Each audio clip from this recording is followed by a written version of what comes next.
Assalamualaikum warahmatullahi wabarakatuh. Hai sahabat Alfa, ketemu lagi dengan saya Ahmad Ansori. Dan di kesempatan kali ini kita akan belajar matematika kelas 7 SMP. Dan materi yang akan kita bahas hari ini adalah tentang operasi bilangan. Oke, operasi bilangan ada beberapa macam, tetapi kita akan fokus hari ini membahas operasi bilangan pada bilangan bulat dan bilangan pecahan. Baik, sebelum masuk ke materi, jangan lupa untuk di like and subscribe. Kemudian diaktifkan juga tombol loncengnya supaya adik-adik dan teman-teman sahabat Alfa selalu update dengan video-video pembelajaran terbaru yang kami upload di channel ini. Iya. Oke, tidak perlu berlama-lama, langsung saja kita masuk ke materi kita. Baik adik-adik, materi pertama yang kita bahas adalah tentang bilangan bulat. Nah, sebelum kita membahas operasi bilangan bulat, tentu kita harus tahu dulu apa yang dimaksud dengan bilangan bulat.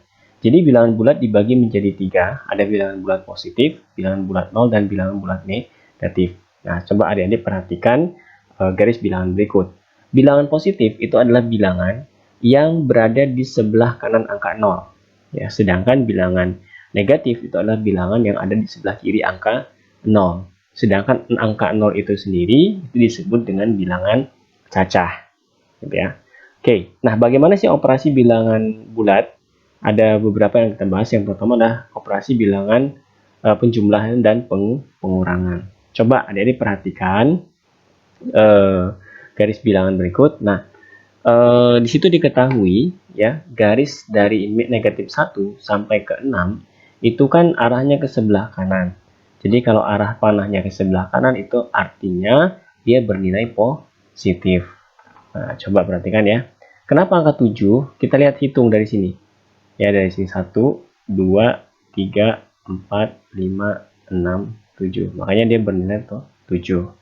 Kemudian ada satu lagi nih, ke sebelah kiri. Kalau ke sebelah kiri dia bernilai negatif. Kalau dia tanda panahnya ke kiri dia bernilai negatif. Ya, kita lihat dari angka 3. 3, kemudian ke 2, ke 1, ke 0, dan ke negatif 1. Kalau kita lihat ada 4. Nah, kalau bilangan negatif 4 dan 7 ini kita jumlahkan, maka hasilnya adalah selisihnya. Jadi kalau misalnya kita tarik garis ke sini gitu ya. Nah, ini selisihnya nih ya kan. Selisihnya sama dengan 3. Maka gambar ini bisa dituliskan dengan persamaan matematika 7 negatif 4 sama dengan plus 3 gitu ya. Nah, kemudian operasi yang berikutnya adalah perkalian dan pembagian. Sebelum kita membahas materinya, adik-adik harus pahami terlebih dahulu ya. Jika perkalian bilangan bulat yang tandanya sama, nah ini perhatikan tandanya sama, maka nanti hasilnya itu adalah bilangan positif. Misalnya negatif dikali dengan negatif, maka hasilnya positif, atau positif dikali dengan positif, maka hasilnya juga positif ya. Kemudian perkalian bilangan bulat yang berlainan tanda, maka hasilnya negatif. Oh, berarti misalnya nih bilangan bulat positif dikali dengan bilangan bulat negatif, maka hasilnya negatif. Kemudian juga adik-adik harus ingat ya sifat-sifat dari operasi bilangan, yaitu operasi perkalian ya. Ada yang namanya sifat komutatif. Ini sifat komutatif di mana A kali B sama dengan B kali A. Kemudian sifat asosiatif ya. A kali B dalam kurung B kali C itu sama dengan, bisa dibalik, A kali B dalam kurung kali C, sama saja. Atau sifat distributif. Nah, ini silahkan nanti ada dipahami. Oke, ini ada contoh soal. Nah, kita perhatikan ya. Negatif 5 dikali 2. Sekarang kita kalikan dulu. 5 kali 2 itu kan sama dengan 10. Kemudian kita lihat tandanya. Nah, di sini negatif dikali dengan positif. Ya, angka 2 tidak ada tandanya, maka angka 2 ini nilainya bernilai positif. Jadi tanda positif ini boleh dituliskan, boleh juga tidak pada bilangan. Jadi kalau dia berlainan tanda, maka hasilnya negatif. Maka ini hasilnya negatif 10. Kita perhatikan lagi nomor 2. Nomor 2 ini negatif 4 dikali negatif 3. 4 dikali negatif 3. Kita kalikan dulu bilangannya. 4 kali 3 sama dengan 12. Kemudian kita lihat negatif dikali negatif. tandanya sama. Kalau dia tandanya sama, maka hasilnya positif. Nah, ini tanda positif ini bisa dituliskan, bisa tidak. Bisa juga ditulis langsung 12 seperti itu ya. Jadi tanda positif bisa dituliskan, bisa juga tidak. Next, selanjutnya pembagian. Nah, pada dasarnya pembagian itu merupakan kebalikan, ya, kebalikan atau inverse, ya, kebalikan dari operasi perkalian. Contoh misalnya, kalau ada A dibagi B itu sama dengan C, maka bisa kita katakan bahwa A itu sama dengan B dikali C. Oke, contohnya seperti ini adik-adik. Misal, 12 dibagi 6. Berapa adik-adik? Iya, betul sekali ya. 12 bagi 6 sama dengan 2 ya. Nah, sekarang perhatikan soal nomor 5. X per 6 sama dengan 3. Berapa nilai X? Maka ini nilai X bisa kita tulis dengan 6 dikali 3. Perhatikan rumusnya tadi ya. Sehingga bisa kita tulis di sini sama dengan 18. Maka nilai X sama dengan 18 gitu. Paham ya adik-adik? Kalau misalnya. Baik, selanjutnya adalah operasi bilangan penjumlahan dan pengurangan pada bilangan pecahan. Untuk memahami operasi bilangan pada bilangan pecahan, coba adik-adik perhatikan persamaan berikut. A per B ditambah C per B sama dengan A ditambah C per B. Nah, yang di bagian atas ini disebut dengan pembilang. Yang bagian bawah disebut dengan penyebut. Jika operasi penjumlahan dan pengurangan pada bilangan pecahan dia memiliki penyebut yang sama, ya maka pembilangnya cukup kalian jumlahkan saja yang bagian atas atau bagian pembilangnya saja. Sebagai contoh misalnya, kita perhatikan di sini 3 per 8 ditambah dengan 2 per 8. Kalau adik-adik perhatikan, di sini kan dia sudah memiliki nilai penyebut yang sama.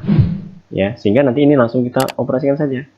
Jadi 3 ditambah 2 per 8. Sehingga hasilnya sama dengan 5 per 8. Paham ya? Oke. Nah, kemudian bagaimana jika dia penjumlahannya atau pengurangannya dia memiliki penyebut yang berbeda? Jika dia memiliki penyebut yang berbeda, maka harus kita samakan terlebih dahulu. Ya, dengan cara apa? Menggunakan KPK dari penyebutnya. Cara menyamakan kita cari KPK-nya dulu. Sebagai contoh, misal 3 per 4 ditambah 2 per 3. Kita perhatikan di sini, dia memiliki penyebut yang berbeda. Ya, maka kita cari dulu KPK dari 3 dan 4, yaitu 12 ya. Ini 12, sama-sama 12. Nah, angka berapa dikalikan 4 supaya jadi 12? Berarti angka 3, maka pembilangnya pun harus dikali dengan 3. Ini juga sama, 2 dikali 4. Jadi kalau kita lihat ya, jadi 9 per 12 ditambah 8 per 12. Nah, kalau kita perhatikan di sini penyebutnya sudah sama. Maka tinggal 9 ditambah 8 per 12 ya, berarti hasilnya 17 per 12. Oke, paham ya? Baik, sekarang kita lihat contoh yang kedua. 3 per 2 ditambah 2 per 7. Ayo coba adik-adik kerjakan dulu. Kita samakan penyebutnya dulu. 2 dan 7, KPK-nya berapa? Iya, betul sekali, 14 ya. Nah, kemudian tinggal kita kalikan silang saja ini ke sini. 3 kali 7 ya, kemudian ini kita kali sini. 2 kali 2 sama dengan 3 kali 7 kan 21 per 14 ditambah dengan 4 per 14. Nah, ini karena penyebutnya sudah sama ya, tinggal kita selesaikan saja sini. 21 ditambah 4 per 14 ya, jawabannya 25 per 14. Oke, paham ya adik-adik? Kalau adik-adik kurang paham, nanti silahkan adik-adik putar kembali videonya dan pahami pelan-pelan. Jadi kalau misalnya masih kurang paham juga, silahkan adik-adik nanti tulis pertanyaan apa saja di kolom komen, nanti kita bahas secara bersama. Next, tadi kita bahas adalah penjumlahan dan pengurangan bilangan pecahan. Nah, sekarang adalah perkalian dan pembagian bilangan pecahan.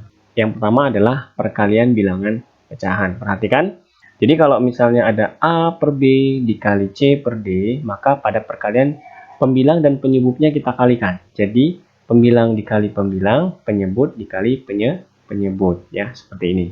Bagi contoh, 3 per 2 dikali 2 per 5. Oke, tadi kalau perkalian, kita kalikan ya. Pembilang dikali pembilang, pembilangnya 3 dan 2, penyebutnya juga dikali dengan penyebut. Berarti hasilnya, iya, 5 per 10. Nah, ini bisa disederhanakan tidak? Kalau bisa disederhanakan, kita sederhanakan. Bagi berapa? Oh, kita bagi 2. 6 bagi 2 sama dengan, iya, 3. 10 bagi 2 sama dengan 5. Maka jawabannya adalah 3 per 5. Karena disederhanakan ya.